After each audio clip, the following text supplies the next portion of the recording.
Hello and welcome to the Ingerati studio, live at the European Utility Week. I'm Sofia and I'm joined by Paolo Michele Sonvilla, Project Coordinator of Trust EPC South, and is also the Senior Manager of the Consulting Department at Cleara. How are you, Paolo? Fine, thanks, and thank you for inviting me. Thank you for taking the time to speak to us. So let's kick off this interview. So we recently covered an event in Lisbon that was focused on funding for energy efficiency. One of the overall theme that came out of this event was that the regulatory framework was broadly correct with some minor adjustments. What are your thoughts about this? Do you agree, disagree? Yeah, I think the regulatory framework in general is not seen as a barrier against energy efficiency investment or energy performance contracting investments. That was one of the main focus of the investor days in Lisbon. The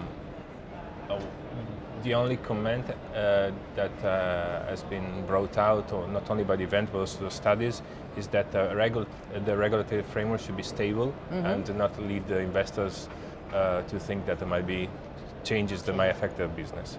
But in general, I think it's not sufficient because what is incentivized at the moment is short-term investments that can be recovered in 2-3 years, so the low-hanging fruits, if you want.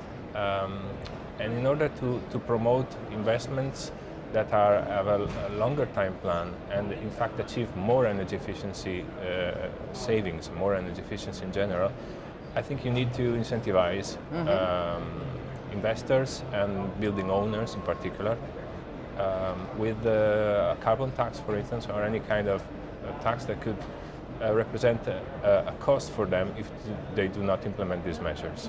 Understood. Bankability is key, and we have seen new insurance products come to the market, for example, to take away some of the risk. What else do you think is need to be done? Yeah, insurance is a very positive aspect.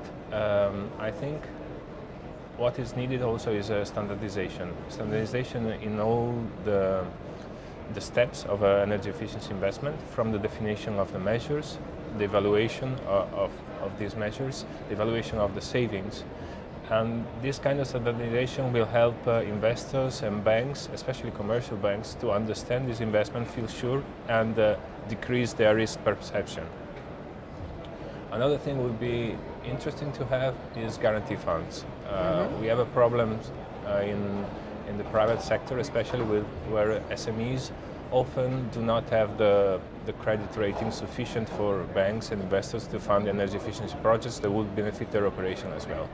Somehow, if we want to achieve the goals for national policy, but also for European policy especially, someone needs to take the risk to establish these guarantee funds and cover at least some of these investments.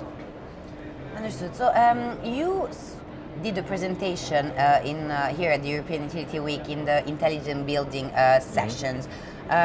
What are some of the key factors in building a successful EPC project that are sustainable?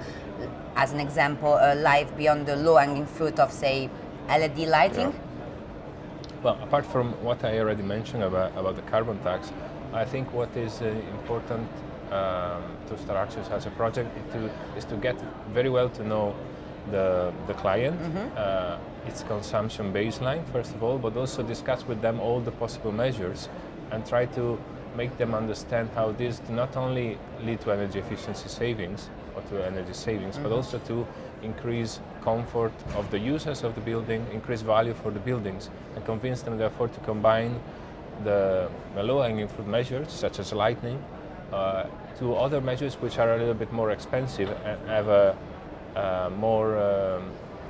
longer recovery time, but can lead to overall improved savings. So therefore, the benefits, the economic benefits of the low-hanging fruit can be used to refinance some of the most expensive measures. Understood.